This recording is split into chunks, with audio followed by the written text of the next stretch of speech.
Auzubillahiminash-shaytanir-rajim. Bismillahir-rahmanir-rahim. Dear students, Assalamu alaikum. This is Naeem Ahmed Qazi, your English teacher, and today our topic of discussion is unit number 8, Wasteland, a short essay, and we are going to discuss the vocabulary used by the writer in this essay. Let's begin with words and meanings, and let's try to understand the contextual meanings of those words as well.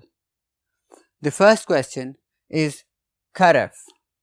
Karaf is basically a word which is not oft times used, seldom used word, and it means शीशे की सुराही. सुराही एक ऐसी चीज़ होती है कि जो नीचे से चौड़ी, उसका पैंदा जो है वो चौड़ा होता है, फिर वो ऊपर से तंग हो जाती है, और फिर जब वो ऊपर आती है अपनी जहाँ पे उसकी ओपनिंग होती है तो वो जगह जो है वो फिर खुली हो जाती है.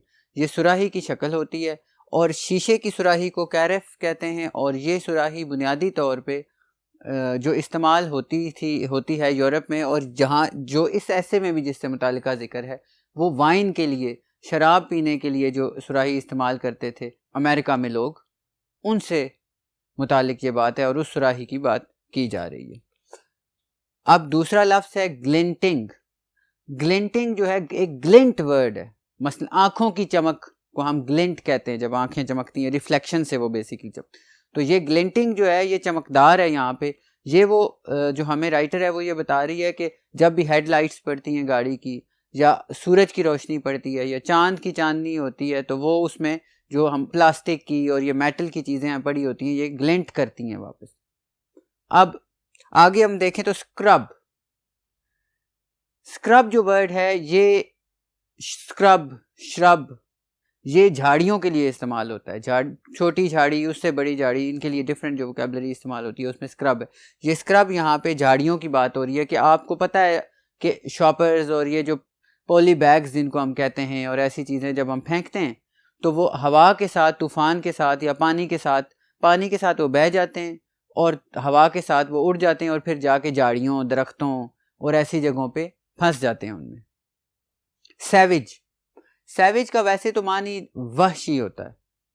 अब यहाँ पे वो बुनियादी तौर पे जो राइटर है वो ये कह रही है कि ये जो लोग इस माहौल को बेदर्दी से, इनह्यूमैन मैनर में तबाह कर रहे हैं, वो असल में सैविज हैं, बाबैरिक हैं, वो नाआकबत अंदेश हैं. उन्हें कोई समझ ही नहीं है कि फ्यूचर में कितना बड़ा ये एक नुकसान होगा हमारी फ्यूचर जनरेशन्स के लिए. हम कुछ भी नहीं छोड़ के जा रहे, इसलिए कि हम सिर्फ सेल्फ सेंट्रिक होके अपनी आसाइशों के लिए माहौल को तबाह कर रहे हैं, इसलिए वो सैविज का लफ्ज़ इस्तेमाल करती हैं.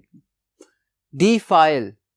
अब फाइल और डीफाइल, अब इससे ही पता चल जाता है कि किसी चीज़ को ख़राब करना.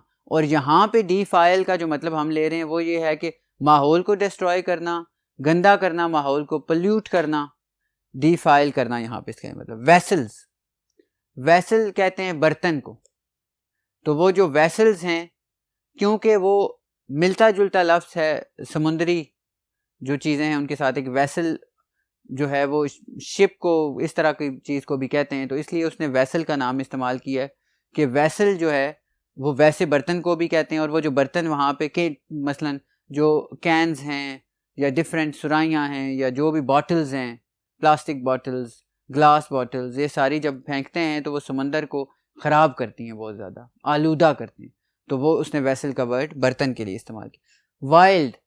वैसे तो वाइल्ड को हम अपनी ज़ुबान में कहते हैं जंगली, लेकिन यहाँ वाइल्ड का मतलब है ओरिजिनल, कुदरती, कि जो नेचर है वो वाइल्ड के लफ्ज़ जो है वो इसलिए है कि वो अभी इंसान ने उस तक एक्सेस हासिल ना की हो और वो अपनी ओरिजिनल हालत में हो तो वो वाइल्ड होगा. मिसाल इसकी ये है कि कोई जड़ी बूटी है, फ़र्ज़ करो, वो अगर उगती है, वो खुद ही अपने तरीके से उगे तो वो वाइल्ड होगी. हम उसे की तराश खराश कर दें या उसे उखाड़ दें तो वो वाइल्ड नहीं रहेगी. वो तो जगह जो है वो सारी डीफाइल हो जाएगी, स्पॉइल हो जाएगी. अब हम चलते हैं अगले बोर्ड के, वहाँ पे हमारे पास कुछ और अल्फाज हैं जिनको हम डिस्कस करते हैं. Let's go there. गाइस, जो हमारे पास नेक्स्ट वर्ड है वो है डेस्टिनेशन. डेस्टिनेशन डेस्टिनी से निकला है. डेस्टिनेशन का मतलब होता है मंजिल.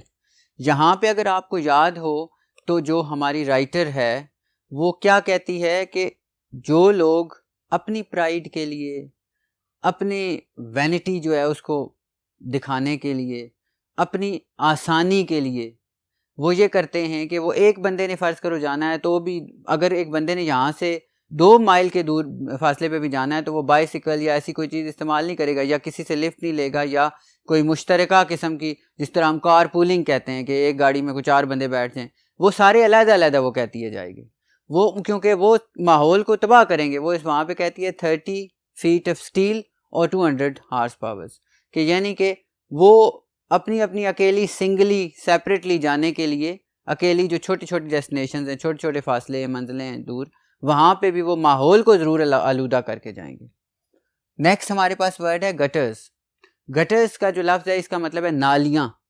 ये भी एक बड़ा ज़बरदस्त इमेज उसने हमारे सामने बनाया है कि हम देखते हैं कि गलियाँ और नालियाँ सब के सब ये जो लिफाफे हैं, पॉली बैग हैं या ऐसी चीज़ें हैं, ये इनसे भरे पड़े होते हैं। नेक्स्ट अगर हम वर्ड देखें ट्विग्स, ये होती हैं टहनियाँ। जो टहनियाँ हैं वो बुनियादी तौर पे उनको हम ट्विग्स कहते हैं। नेक्स्ट वर्ड है नियॉन। नियॉन एक कीमियाई धात है, ये केमिकल है जिसकी मदद से ये फ्लोरेसेंट और लाइटें ऑन होती हैं। अब रात को अगर आप देखें तो आपको मुख्तलिफ रंगों की लाइटें मिलती हैं प्लाजाज पे या डिफरेंट जगहों पे, वो सारी की सारी बेसिकली इस कीमियाई धात की मदद से जलती हैं। ये एक जलने वाली धात होती है नियॉन जिसे कहते हैं, और ये भी माहौल के लिए नुकसानदेह होती है। हीडियस, जो हीडियस का वर्ड है वो यही है कि ये जो धातें हैं ये हमारे माहौल को, हमारे नज़ारों को, हमारी जो नेचर है उसको ये गंदा कर रहे हैं। हीप, हीप ढेर को कहते हैं, जो मसल फर्ज करो हीप ऑफ गार्बेज, कचरे का ढेर। रिफ्यूज़, अब रिफ्यूज़ का जो वर्ड है इसको आपने याद रखना है। वैसे तो रिफ्यूज़ इनकार करना होता है, वैसे तो रिफ्यूज़ जो है वो इनकार करना होता है, और ये आपने याद रखना है कि वो रिफ्यूज़ क्या होता है। अगर ये वर्ब हो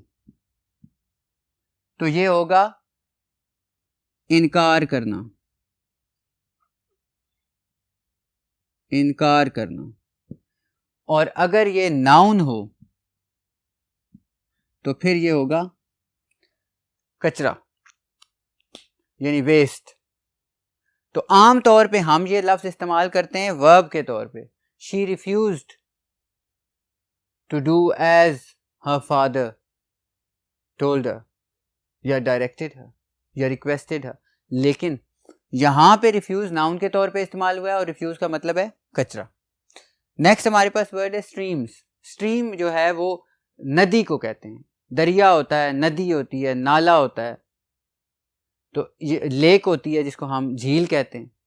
तो स्ट्रीम्स जो हैं वो नदियों की बात हो रही है। जब वो बता रहा है कि ये जो सारा रिफ्यूज़ है, कचरा है, ये कहाँ भर जाएगा, हमारी नदियाँ, हमारे जो दरिया हैं, हमारी झीलें हैं, जो इन सब में वो क्या कह रही है कि वो कह रही है कि हम जो इंडस्ट्रीज़ लगा रहे हैं, हम जो प्रोड्यूस है, हमारी जो प्रोडक्ट है, जो चीज़ हम बना रहे हैं, उसके लिए हमने इंडस्ट्रीज़ लगाई हैं, और उन इंडस्ट्रीज़ का जो केमिकल वेस्ट है, अफ्लुएंट्स जो हैं, वो जब पानी में मिलते हैं तो पहला काम तो वो ये करते हैं कि पानी को कॉन्टेमिनेट कर देते हैं, और जब पानी कॉन्टेमिनेट होता है तो पीने के पहले काबिल नहीं रहता, जहर आलूद हो जाता है।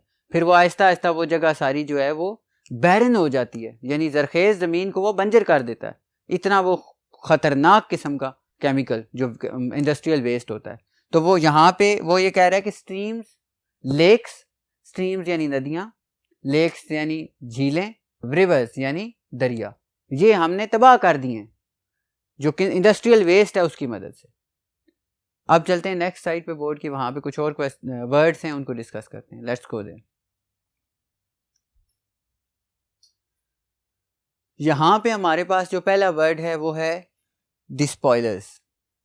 डिस्पॉयलर्स होते हैं महरूम करने वाले, दोज हु डिप्राइव समथिंग और समवन ऑफ समथिंग, कि जो लोग किसी को किसी चीज़ से महरूम करते हैं। ये इंसान को भी महरूम किया जा सकता है किसी चीज़ से, और यहाँ पे जो बात हो रही है वो ज़मीन की बात हो रही है, वो पानी की बात हो रही है, वो नेचर की बात हो रही है। क्योंकि हम जब नेचर को पोल्यूट करते हैं, पोल्यूशन जो है वो बुनियादी तौर पे नेचर को, जो उसकी कुदरत है, जो उसकी असल है, जो उसकी वाइल्डनेस है, जो उसकी ओरिजिनलिटी है, उसको डिस्पॉइल कर रहे हैं। और हम क्या कर रहे हैं कि हम, ये क्या होता है, इम्पावरिशिंग। इम्पावरिशिंग का मतलब है मुफलिस करना, गरीब करना। यानी कि आप अगर किसी को उसकी दौलत से महरूम कर दें, डिस्पॉइल कर दें, तो वो क्या होगा, हम उसे क्या करेंगे, इम्पावरिश करेंगे, हम उसे गरीब कर देंगे। तो यहाँ हम क्या कर रहे हैं कि हम असल में जो कुदरत है, जो नेचर है हमारी, उसको हम इम्पावरिश कर रहे हैं, गरीब कर रहे हैं। उसकी जो जो पानी, फर्ज करें पानी, ज़मीन, हवा, दरख्त या जंगल आप कह लेंगे, जो जो चीज़ है उसको हम पोल्यूट कर रहे हैं, उसको हम गरीब कर रहे हैं, उसको हम उससे उसकी ताकत छीन रहे हैं। और ये फ़र्क किसको पड़ रहा है, वो आगे से आपको पता है, वो कहती है कि ये रिवेंज लेंगे, ये बदला लेंगे आपसे। बदला किस तरह लेंगे कि आपकी जो अगली आने वाली नस्लें हैं उनके लिए यहाँ जिंदा रहना नामुमकिनात में हो जाएगा। बहुत मुश्किल से वो अपनी ज़रूरियात ज़िंदगी जो है पूरी करेगी। क्यों? और हम क्यों कर रहे हैं ये इम्पावरिश? अपनी जो कंपल्सिव, जो हमारी विशेज़ हैं, डिज़ायर्स हैं, जो हमें मजबूर करती हैं ग्रीड की, कि जिसमें हम ये देखते हैं कि हमारे पास, कि हमें ये भी हमारे पास चीज़ होनी चाहिए, लालच ये भी होनी चाहिए, उसके लिए हम ये सारा कुछ करते हैं। आया आगे चलते हैं। मैडो, मैडो होता है सरसब्ज मैदान, ऐसा मैदान जो, जिसको हम ग्रासी प्लेन कह सकते हैं, सब्ज और शादाब, उसको हम मैडो कहते हैं। अब इसके साथ हमारा अगला वर्ड है कंपल्सिव, लाजमी, मजबूर करने वाली, और प्रॉस्परस। प्रॉस्परस का मतलब है खुशहाल। अब यहाँ पे अगर आपको याद हो तो जो हमारी राइटर है वो कहती है कि कौन इतना प्रॉस्पर है, जो कौन इतना खुशहाल है कि वो अपनी तमाम दुनिया तबाह कर रहा है अपनी आसाइशों के लिए, और ये कीमत जो वो पे कर रहा है, जिस कीमत पे वो अपनी आसाइशें खरीद रहा है, वो तो एक आर्जी जो दुनिया है उसमें ये सारा कुछ है, और वो तो तबाही कर रहा है अपने मुस्तकबिल के लिए। एम्फरा, एम्फरा ग्रीक वर्ड है, वही ये एक सुराही होती है जिसके दो दस्ते होते हैं दोनों तरफ, वो दो दस्तों वाली सुराही को, सुराही वो एक किस्म का, आप ये समझ लें, हम इसे जग कह सकते हैं, जार कह सकते हैं। ये सुराही की एक स्पेशल शेप होती है जो नीचे से चौड़ी होती है, फिर तंग हो जाती है, फिर ऊपर से खुली होती है। कैनियन, कैनियन कहते हैं वादी को। अब वो यहाँ पे कह रही है कि हमारे ये जितने पॉली बैग्स हैं और जितना वेस्ट है, ये सारे का सारा कहाँ मिलेगा अगली जनरेशन को? ये जो वादियाँ होंगी ये कैनियंस होंगी। ये जो वेस्ट है, अभी भी आप देख लें, मुख्तलिफ शहरों का हाल देख लें, आपको हर तरफ कचरा मिलता है। आपको साफ सुथरी जो नेचर जो है वो आपको, या कोई आबो हवा आप कह रहे हैं, आपको शहरों के नज़दीक तो मिलती ही नहीं। जहाँ पे कोई रेवन है या गॉर्ज है, खाई है, या कोई ऐसी चीज़ है, वो आपको कचरे से भरी हुई मिलेगी। जहाँ थोड़ी सी जगह सड़क के इर्द गिर्द खाली है, वो आपको कचरे से भरी हुई मिलेगी। तो वो कहती है कि अब ये हाल है, तो अगर हम फ्यूचर की बात करें, जब when we are going to be long dead, कि जब हम बहुत अरसा हो गया होगा, मर चुके होंगे, तो क्या हाल होगा? उस वक्त कौन कहाँ रहेगा? लास्ट हमारे पर वर्ड है एफमरल। ये होता है आर्जी, कम वक्त वाली, फॉर अ शॉर्ट स्पैन। ये हमारी जो ज़िंदगी है ये शॉर्ट स्पैन, कम वक्त वाली है। हम आए, हम मर जाएंगे, वी नो इट।